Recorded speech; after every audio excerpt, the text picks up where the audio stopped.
오늘은 최근에 좀 두드러기 치료를 마무리 지으신 환자분 케이스를 하나 소개해 드리려고 해요.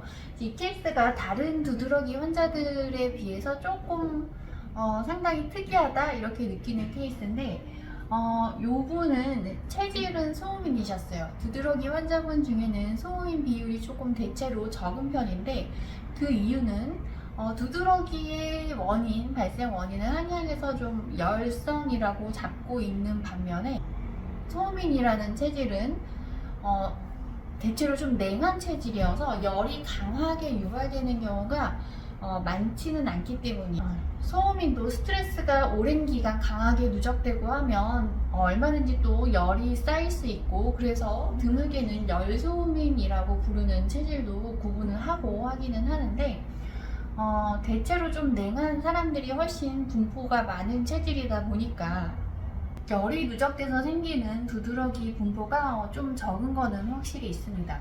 근데 이분은 체질은 두드러기셨어요. 30대 초반 정도 되는 남성 환자분이신데 이분의 두드러기 상태를 한번 볼까요? 좀 증상이 좀 심한 편인데 가볍게 볼게요. 이런 팽진들이 상당히 다리에 크게 나 있는 모습이고, 보시면 팔도 전반적으로 팽진이 되게 크게 넓게 분포를 하고 있었어요. 근데 여기도 보면 팽진은 상당히 많고 되게 상당히 괴로워 보이는 두드러기 양상을 갖고 계십니다. 다리도 전반적으로 크게 발생을 하고 있고, 그리고 여기도 보면 이런 양상들이 이제 전반적으로 심하죠. 이런 모습을 갖고 있는데, 이 환자분의 특징은 이 상태가 항히스타민제를 하루 2알을 매일 먹고 있는데도 이 정도로 심하게 두드러기가 나고 있다는 겁니다. 그래서 이 환자분이 면역 억제제도 한번 시도를 해봤어요. 항히스타민제를 하루 2알을 먹어도 이렇게 심한 상태니까 면역 억제제를 시도를 해봤는데, 그럼에도 불구하고 전혀 차도가 없어서 이제 한의학적인 방법을 찾아서 저한테 내원을 하셨던 환자분이에요. 이분이 처음 내원하셨던 건 9월 26일이셨어요. 근데 이분이 특징적으로 두드러기가 시작된 건 10년 전이에요. 근데 그 사이에 약간 좀 포장된 상태를 유지하고 그런 상태도 좀 있다가 최근 2달 전부터 확 심해졌는데, 이분이 좀 히스토리가 약간 특징적인 게 있어서 소개를 해드리려는 건데, 이분이 2019년도 코로나를 한번 걸리고 나서 그 후유증으로 좀 독특하게도 운동을 하면 열이 너무 나고 너무 기력이 빠지고 회복하는데 너무 시간이 오래 걸려서 운동을 하지 못했다고 합니다. 3, 4년 동안 운동을 거의 못하고 살다가 최근에야 비로소 운동을 해도 열이 올라오는 양상이 좀 좋아져 갖고 다시 운동을 시작을 했어요. 그래서 운동을 시작한 지 한 달 정도 됐는데 두드러기가 확 심해진 거죠. 운동을 다시 좀 한 1, 2주 정도 쉬어봤지만 두드러기는 여전히 심한 상태로 계속 유발되고 있는 거예요. 그래서 이제 저한테 처음 오셨고, 저한테 처음 오셨을 당시에는 또 만성 피로 상태가 되게 강한 상태셨어요. 그래서 안색도 상당히 안 좋고, 게다가 두드러기가 나고 있으니까 이로 인해서 좀 수면 불량도 있으시고 평소에 소화도 많이 약하시고, 전형적인 좀 만성 피로에 빠져있는 소음인 모습을 갖고 계셨어요.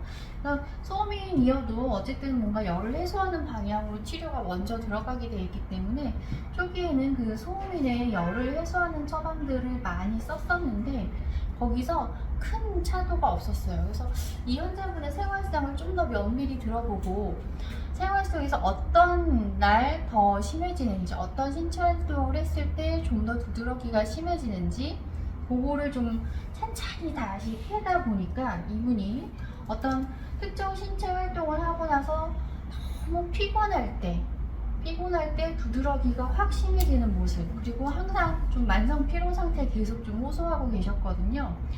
거기에 착안을 해서 소음인의 기력을 보강하는 쪽으로 많이 주력을 하면서 이분이 피로 상태가 회복되면서 두드러기 같이 좋아지는 방향으로 확 좋아지셔서 그 기력을 보강하는 쪽 치료를 해서 한 3, 4주 만에 완전히 두드러기가 없어졌어요. 이 심했던 두드러기가. 그래서 비교적 빠르게 두드러기가 완치되셔서 치료 시작한 지 2달 만에 마칠 수 있었던 아주 좀 잘 나은 사례가 되겠습니다. 두드러기를 제가 이제 10년 이상, 13년째, 14년째 이렇게 치료를 하고 있는데, 두드러기는 치료를 하면 할수록 절대 만만치 않은 질환이고 면역 질환이라고 봐야 될 것 같아요. 알레르기라기보다 어떤 면역 질환이고, 현대의학적으로는 아직 정확한 원인이 밝혀져 있지 않다 보니까 어떤 그 항히스타민제나 면역 억제제, 증상 조절제 외에는 어떤 근본 치료 방법이 아직은 뚜렷이 제시되지 않고 있어서 환자분들이 그 근본 뿌리를 잡아주지 못하면 수년간 두드러기로 고생하시는 경우가 상당히 많은데, 한의학은 몇 달이라는 그 치료 기간이 좀 소요해야 되고, 치료를 시작하자마자 빠르게 두드러기가 없어지는 게 아니라 서서히 회복되는 모습을 보이기 때문에 어느 정도 조금 인내심을 갖고 접근해야 된다는 나름의 불편감이 있지만, 근본 치료를 하기에는 상당히 훌륭한 의학이라고 생각을 하고, 오히려 그 방법이 그냥 대책 치료를 하는 것보다 훨씬 더 빠른 지름길이 되는 경우도 있는 편인 것 같아요.